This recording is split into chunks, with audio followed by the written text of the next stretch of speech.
नमस्कार। आज के कार्यक्रम में आप सभी का बहुत बहुत स्वागत है। मैं हूं पूर्णिमा शर्मा और आज हम चर्चा करेंगे बिहार विधानसभा चुनावों में क्या अब जो चुनाव होने जा रहे हैं बिहार में, वहां क्या गठबंधन एक मजबूरी है? क्या वजह है कि कोई भी एक पार्टी अपने बूते सरकार बनाने की स्थिति में नहीं दिखाई दे रही? क्यों गठबंधन एक मजबूरी है? क्या ऐसी परिस्थितियां बन रही हैं कि एनडीए को वॉक ओवर मिल सकता है क्या इन चुनावों में? तमाम मुद्दों पर हम इस कार्यक्रम में चर्चा करेंगे। इस पर बातचीत करने के लिए हमारे साथ जुड़ गए हैं संजय कुमार जी, जो कि प्रोफेसर है सीएससीएस से। बहुत बहुत स्वागत है संजय जी आपका हमारे कार्यक्रम में। पूर्णिमा जी बहुत बहुत धन्यवाद मुझे इस कार्यक्रम में बुलाने के लिए। तो संजय जी, शुरुआत में करना चाहूंगी कि क्या बड़े मुद्दे हैं, कौन से मुख्य मुद्दे हैं इस बार बिहार विधानसभा चुनाव में?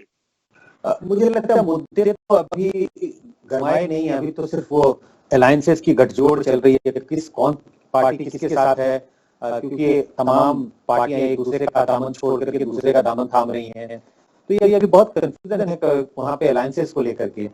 तो चुनाव के जब ये अलायंसेस थोड़े स्टेबल हो जाएंगे, जब ये लोगों को पता चल जाएगा कि कौन किसके साथ चुनाव लड़ रहा है, कौन किसके खिलाफ है, तभी मुझे लगता है कि जब चुनावी सरगर्मियां तेज होंगी, कैंपेन शुरू होगा, तभी मुद्दे उभर करके सामने आएंगे। लेकिन अगर हम कुछ अनुमान लगाएं तो ये बेरोजगारी का मुद्दा, जिस तरह से बिहार में पिछले दिनों बाढ़ की स्थिति हुई, कोरोना के समय में जिस तरह से सरकार, आमतौर पर लोग मानते हैं थोड़ा विफल रही कोरोना का संकट में, जिस तरह से उन्होंने प्रिपरेशन किया, मुझे लगता है इस तरह के मुद्दे आएंगे इन चुनाव में। बेरोजगारी का मुद्दा तो चुनाव रहता है, लेकिन ये कुछ नए मुद्दे भी इस बार चुनाव में देखने को मिलेंगे। जी, इसके अलावा जैसे आप कहते हैं कि क्या इस बार गठबंधन ही सफलता की कुंजी होगा? सिर्फ इस बार ही क्यों, आप अगर पिछले चुनाव को देख लें, पिछले 30 साल में बिहार में 7 चुनाव हुए, 7 चुनाव में से 6 बार बिहार में सरकार बनी और ये सारी सरकार गठबंधन की सरकार थी। इन चुनाव में भी गठबंधन बनाना ही सफलता की कुंजी होगी। जो पार्टी चुनाव अकेले लड़ेगी उसके लिए सरकार बनाना अपने दम पर तो बिल्कुल ही संभव नहीं है। तो पार्टियां जो गठबंधन करेंगी वही सरकार बनाने में सफल होंगी। जिसका जितना बड़ा गठबंधन होगा उतना वो अपने खेमे में वोट ले पाएंगे, उनकी सीटें ज्यादा आएंगी और तभी संभव है कि वो पार्टी गठबंधन के साथ चुनाव सरकार बना पाएगी। तो आपने जिस बात का जिक्र किया, बिहार के इन चुनाव में गठबंधन का बोलबाला रहेगा। और जैसा मैं कह रहा हूँ, पहले के चुनाव में भी पिछले 3 दशकों में, 30 साल में सिर्फ गठबंधन ही सरकार रही है बिहार। जी, और क्या इस बार ऐसा लगता है कि जो चुनाव है वो सिर्फ एनडीए और महागठबंधन के बीच है या फिर किसी तीसरे मोर्चे की भी उभरने की संभावना है? देखिए, एक तीसरा मोर्चा उभर तो रहा है। तो 3 मोर्चे तो बन गए हैं इन चुनाव में, 2020 के चुनाव में। लेकिन जिसको महागठबंधन कह रहे हैं, अब वो महागठबंधन बचा नहीं। वो महागठबंधन तब था 2019 के लोकसभा चुनाव के पहले, जिसमें तमाम पार्टियां शामिल थी। जिसका जिक्र आप महागठबंधन कह रहे हैं, मुझे लगता है उसे सिर्फ गठबंधन कहना चाहिए। उसमें कांग्रेस है, उसमें आरजेडी है और उसमें तमाम लेफ्ट की पार्टियां हैं। तो लेफ्ट की पार्टियों को अगर हम गिनती के तौर पे कहेंगे तब तो 3-4 पार्टियां हो जाएंगी। लेकिन जिस तरह का उनका जनाधार है, तो अगर हम लेफ्ट के तौर पर देखें तो कुल मिला के इस गठबंधन में 3 पार्टियां हैं। और अगर एनडीए की बात करें तो एनडीए में जेडीयू है और बीजेपी है। गठबंधन सिर्फ इन 2 पार्टियों का है। लेकिन एक विचित्र बात है इस गठबंधन के साथ, जेडीयू ने अपना गठबंधन हिंदुस्तान आवाम मोर्चा, जीतन राम मांझी की जो पार्टी है, उसके साथ किया है और जेडीयू ने अपने कोटे से 7 सीटें उन्हें दे दी हैं। दूसरी ओर अगर आप बीजेपी की बात करें तो बीजेपी ने एक अलग से गठबंधन, एक अलग से समझौता मुकेश साहनी की पार्टी है विकासशील इंसाफ पार्टी, उसके साथ किया है और उनको उन्होंने विकासशील इंसाफ पार्टी को 10 या 12 सीटें अपने कोटे से दे दी है। तो 4 पार्टियों का गठबंधन है। ऑफिशियली तो लगता है 2 पार्टियों का गठबंधन है, लेकिन इन दोनों पार्टियों ने जेडीयू और बीजेपी ने अपना अलग अलग गठबंधन कर लिया है। एलजेपी का जिक्र करना बहुत जरूरी है। एलजेपी जो एनडीए का पार्ट था, एनडीए गठबंधन का पार्ट रहा था, वो एनडीए गठबंधन से बाहर चला गया है। लेकिन चिराग पासवान ने खुलकर कहा है वो बीजेपी का समर्थन कर रहे हैं, वो केंद्र में एनडीए के साथ हैं, वो बीजेपी के खिलाफ अपने उम्मीदवार नहीं उतारेंगे। लेकिन जेडीयू के जहां जहां उम्मीदवार होंगे वहां उनके खिलाफ अपना उम्मीदवार उतारेंगे। तो गठबंधन, ये दो गठबंधन साफ दिखाई पड़ते हैं। एक तीसरा गठबंधन बनता हुआ दिखाई पड़ता है जिसमें पप्पू यादव की पार्टी है, उपेंद्र कुशवाहा की आरएलएसपी है और एआईएमआईएम से उनका तालमेल हो रहा है। तो ये एक तीसरा गठबंधन भी बिहार में बनता हुआ दिखाई पड़ रहा है। तो इस बार के चुनाव में कम से कम 3 गठबंधनों के बीच मुकाबला होगा। पिछले चुनाव के जैसा बिल्कुल आमने सामने 2 गठबंधन नहीं होंगे। जी, तो अगर मुकाबला चाहे त्रिकोणीय हो चाहे बहुकोणीय हो, तो क्या इसमें आपको लगता है कि इसका फायदा एनडीए को भी पहुंचेगा, ये एनडीए की ही जीत को सुनिश्चित करेगा? देखिए, एनडीए के जो विपक्ष वोट पड़ते हैं उनमें जितना बिखराव होगा उसका फायदा एनडीए को होगा। हमने 2 गठबंधन की बात की, एनडीए के अलावा एक गठबंधन जिसको आरजेडी लीड कर रहा है और दूसरे गठबंधन में वो 3 पार्टियां हैं। एनडीए के जो खिलाफ जो वोट हैं, ऐसे लोग जो एनडीए को वोट नहीं करना चाहते, जो नहीं चाहते कि दोबारा एनडीए सरकार बनाए बिहार में, उनका वोट इन 2 खेमों में बढ़ जाएगा। जितना वोट का विभाजन होगा एनडीए के खिलाफ उतना एनडीए को फायदा होगा। मुझे तो ऐसा ही दिखाई पड़ रहा है कि एनडीए को इन चुनाव में भी बढ़त है और वोटों के बंटवारे से एनडीए को फायदा होने जा रहा है।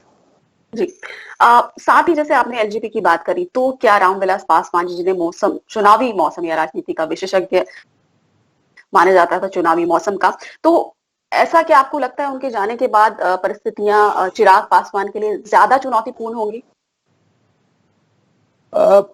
ऐसा समझ सकते हैं कि उनके लिए ज्यादा चुनौतीपूर्ण होगी, लेकिन चुनौतीपूर्ण रामविलास पासवान के हमारे बीच रहने या नहीं रहने से नहीं है। चुनौतीपूर्ण तो उनकी स्थिति इस वजह से हो गई है कि उन्होंने एनडीए का दामन छोड़ दिया। एनडीए गठबंधन से वो अलग होकर चुनाव लड़ रहे हैं। अगर एलजेपी की हम बात करें, एलजेपी ने सबसे अच्छा अपना चुनाव 2005 फरवरी के महीने में लड़ा था और वो ऐसा चुनाव था जो वो अकेले लड़ रहे थे। उस समय रामविलास पासवान बड़े कद्दावर नेता थे जो पार्टी के शीर्ष पर थे। उन्होंने पार्टी का प्रचार प्रसार का कमान संभाला था। उस चुनाव में भी एलजेपी को 29 सीटें मिली थी और उन्हें 14% वोट मिले थे। मुझे लगता है ये बेस्ट परफॉर्मेंस रहा है एलजेपी का। आज जब रामविलास पासवान नहीं है, वो पार्टी की कमान उनके हाथ नहीं होगी, वो हमारे बीच नहीं है। चिराग पासवान एक युवा नेता है, युवाओं में उनका आकर्षण तो जरूर है, लेकिन मुझे नहीं लगता कि जिस तरह का प्रदर्शन एलजेपी ने फरवरी 2005 के महीने में किया था, कहीं उसके पास भी पहुंच पाएगी। तो चुनौती तो जरूर है। अगर एलजेपी एनडीए के गठबंधन के साथ होती तो एलजेपी को सीटें कम लड़ने के लिए मिलती, उनकी हिस्सेदारी कम होती।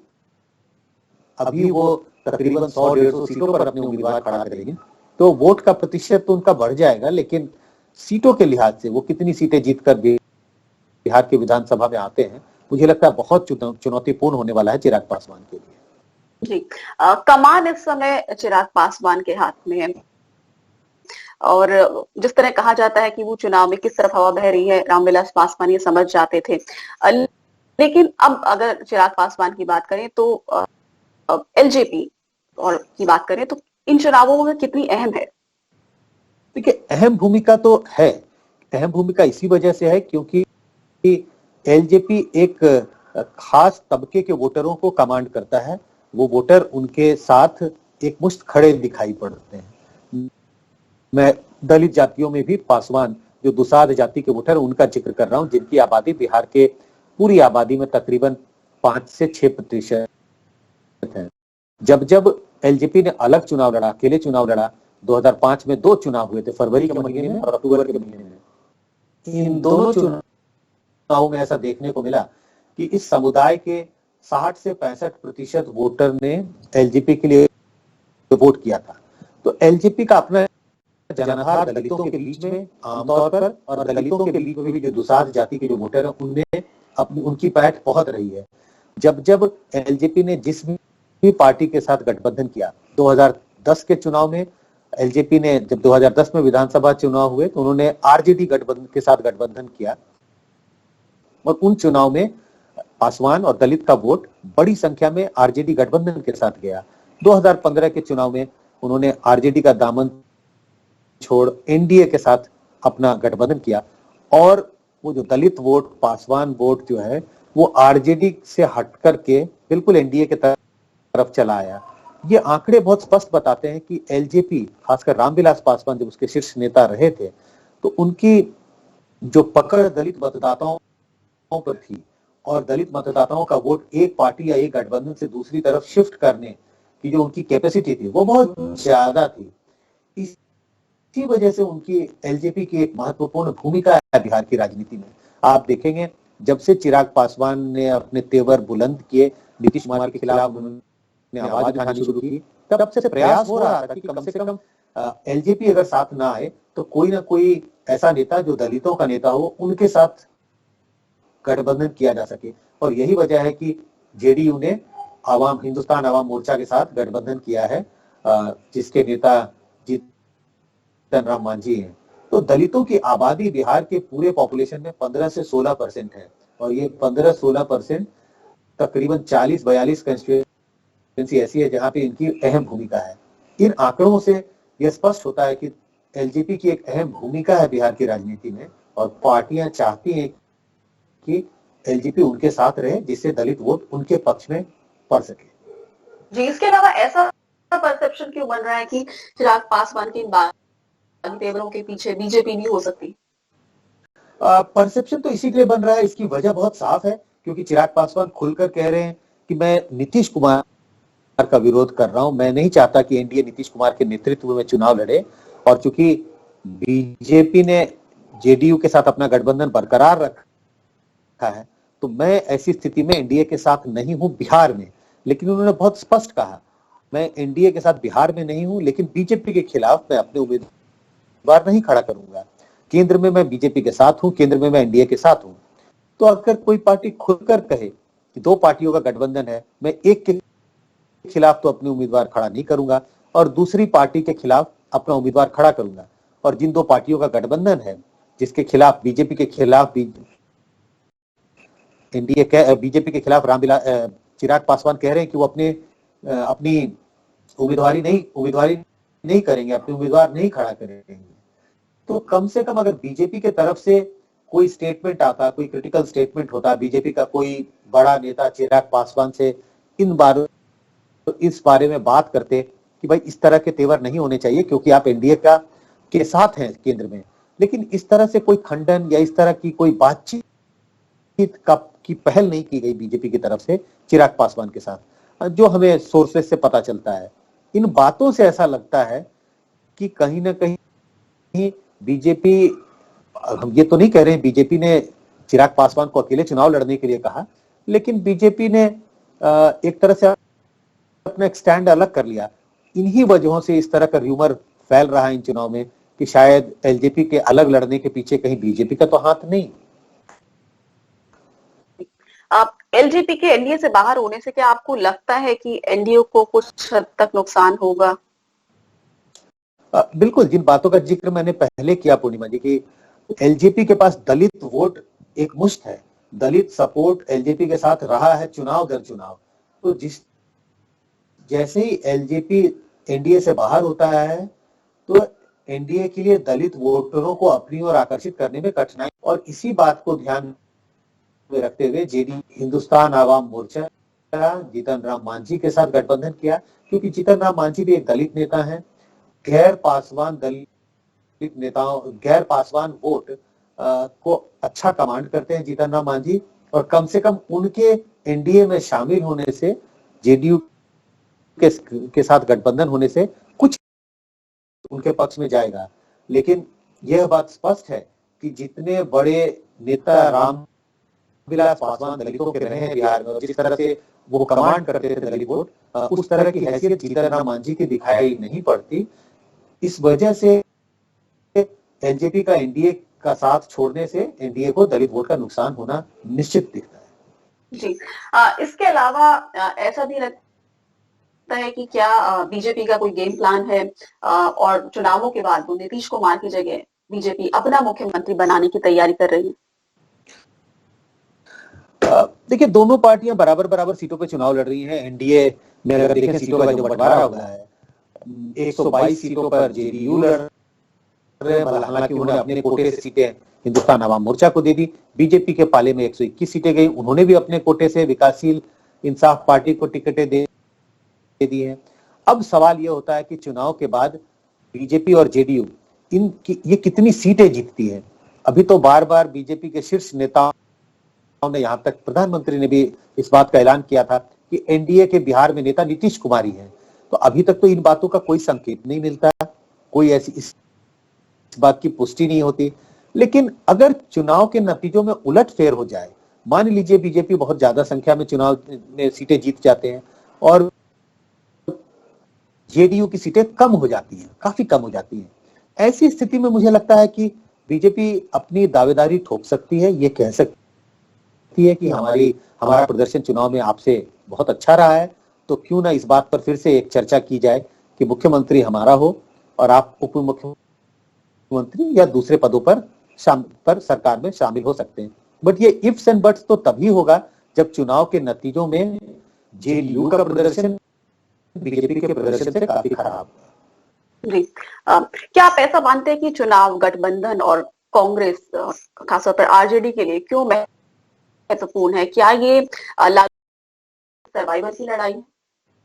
सर्वाइवल की लड़ाई तो जरूर है किसी भी पार्टी के लिए। जब वो पार्टी चुनाव लड़ती है, चुनाव में मैदान में आती है, तो पार्टी की अपेक्षा होती है कि आप चुनाव जीतें। और अगर आप चुनाव दर चुनाव हारते जाएंगे, अगर आरजेडी ने यह चुनाव भी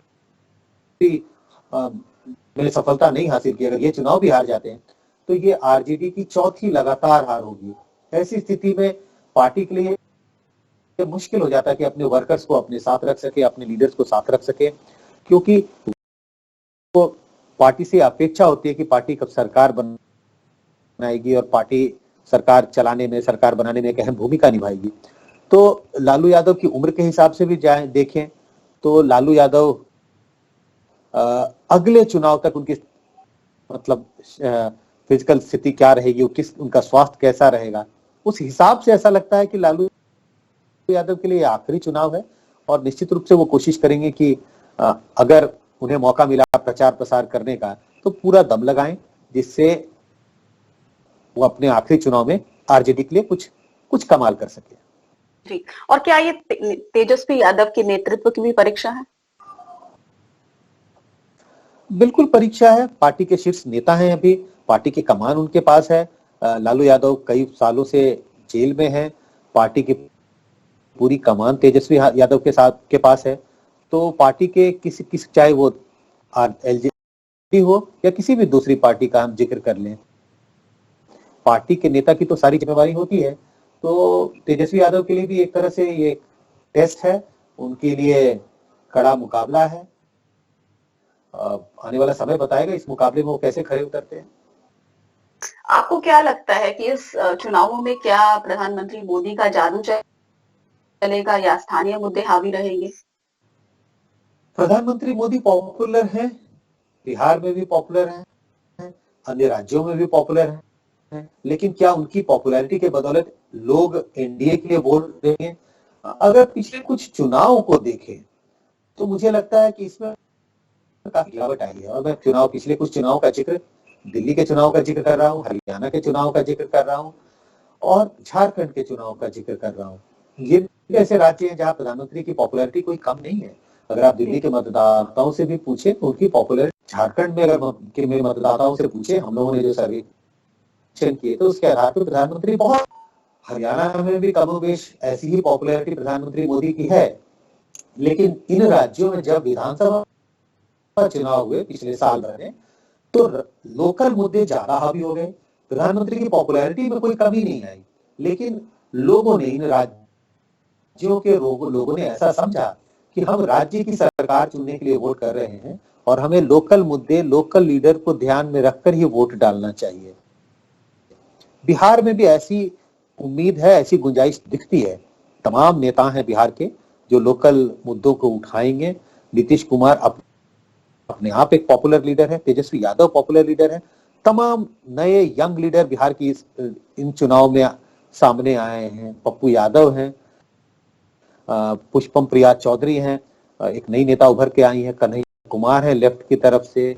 तो तमाम लीडर हैं और ऐसी स्थिति में मुझे लगता है प्रधानमंत्री मोदी के लिए अपनी पॉपुलैरिटी के बल पर बीजेपी के लिए वोट खींचना मुश्किल होने वाला है। जिस तरह की मुश्किल हरियाणा या झारखंड या दिल्ली में देखने को मिली। जी, वोट शेयर की बात करें तो क्या जेडीयू और बीजेपी को इन चुनावों में बढ़त मिलती दिख रही है? वोट शेयर के हिसाब से अगर हम देखिए कि पिछला 2015 के चुनाव में तो जेडीयू और बीजेपी ने एक साथ चुनाव नहीं लड़ा। जेडीयू तो आरजेडी गठबंधन का पार्ट थी। बीजेपी को पिछले चुनाव में जब बीजेपी ने ज्यादा सीटें लड़ी थी तो तकरीबन 25-26% वोट आए थे। तो वोटों के हिसाब से तो मुझे लगता है ना तो बीजेपी की का वोट बढ़ेगा क्योंकि वो सीटें कम लड़ रहे हैं, और ना तो जेडीयू की सीट का वोट बढ़ने वाला है। जेडीयू के पास भी तकरीबन 20% के करीब वोट थे, तो वोटों में इजाफा तो नहीं होगा, लेकिन चूंकि एंटी एनडीए वोट का बंटवारा हो रहा है तो वोट नहीं बढ़ने के बावजूद भी दोनों पार्टियों के लिए साइजेबल नंबर ऑफ सीट जीत पाना संभव होगा। तो वोट बढ़ नहीं सकता है क्योंकि ये सीटें कम लड़ रहे हैं। आपके मुताबिक कौन फ्रंट रनर है इन चुनावों में? बिल्कुल, आज जब हम बात कर रहे हैं और अभी तकरीबन 1 महीना बाकी है चुनाव के नतीजे आने में, पहला वोट पड़ने में भी कम से कम 18 से 20 दिन बाकी है। 28 अक्टूबर को पहला वोट पड़ेगा। आज की स्थिति को देखते हुए मुझे लगता है निश्चित रूप से एनडीए फ्रंट रनर है। एनडीए में अगर सिर्फ जेडीयू और बीजेपी साथ का साथ होता तब थोड़ा प्रश्न चिन्ह लगता कि चुनाव में कितना टक्कर हो रहा है, कोई टक्कर। लेकिन जब से बीजेपी और जेडीयू ने ये एक अलग से गठबंधन बना लिया, एक ने विकासशील पार्टी इंसाफ पार्टी को अपने साथ ले लिया तो दूसरे ने हिंदुस्तान आवाम मोर्चा को अपने साथ ले लिया। ऐसी स्थिति होते ही, इस तरह का गठबंधन बनते ही एनडीए दूसरे गठबंधनों से काफी आगे दिखाई पड़ता है। जी, और अब आपको क्या लगता है कि महामारी के इस दौर में पार्टियों का जोर ज्यादा वर्चुअल कैंपेनिंग पर है? बिल्कुल, जिस तरह के गाइडलाइन है इलेक्शन कमीशन के कि किस तरह से कैंपेन होगी, क्या एक मीटिंग में कितने लोग होंगे, आप कैंपेन किस तरह से करेंगे, जब आप नॉमिनेशन करने जाएं तो आपके साथ कितने लोग हो सकते हैं, कितनी गाड़ियां हो सकती हैं, आप ऑनलाइन नॉमिनेशन भी कर सकते हैं। इन सब चीजों को देखते हुए तो ये बिल्कुल साफ दिखाई पड़ता है कि वर्चुअल कैंपेन, ऑनलाइन कैंपेन, इन सब चीजों हमें इन चुनाव में काफी देखने को मिलेंगी।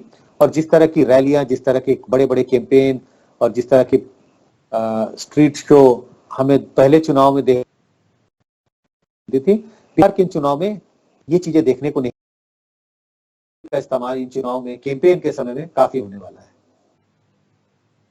जी, क्या आपको लगता है कि चुनावों के बाद एक सरकार बनाने के लिए गठबंधन बनेगा? इस तरह के क्या संकेत मिल रहे हैं? देखिए, मैंने कहा जैसे पिछले 30 सालों में 6 बार सरकारें बनी बिहार में और सारी सरकारें गठबंधन की सरकार रही।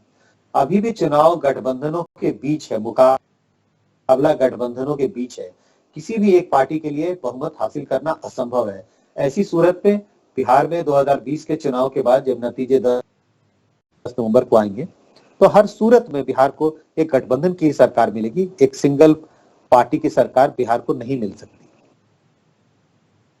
जी, बहुत बहुत शुक्रिया संजय कुमार जी, प्रोफेसर CSDS हमसे बात करने के लिए और बिहार विधानसभा चुनावों पर चर्चा करने के लिए। आप पॉलिटिकल एनालिस्ट भी हैं। किस तरह के समीकरण बन रहे हैं बिहार के चुनावों में, क्या जातीय समीकरण है, किस तरह की राजनीति उभर कर सामने आ रही है, और जिस तरह आपने तमाम सवालों के जवाब दिए कि क्या किस तरह से गठबंधन जो है वो इनएविटेबल है इन चुनावों में, वो मजबूरी भी है सभी दलों की, क्योंकि आप जिस तरह बता रहे हैं कि पिछले 7 चुनाव अगर हम देख लें तो यही होता आया है अब तक। तो बहुत बहुत शुक्रिया बिहार की राजनीति पर चर्चा करने के लिए और वहां के तमाम मुद्दों पर अपनी राय देने के लिए। धन्यवाद।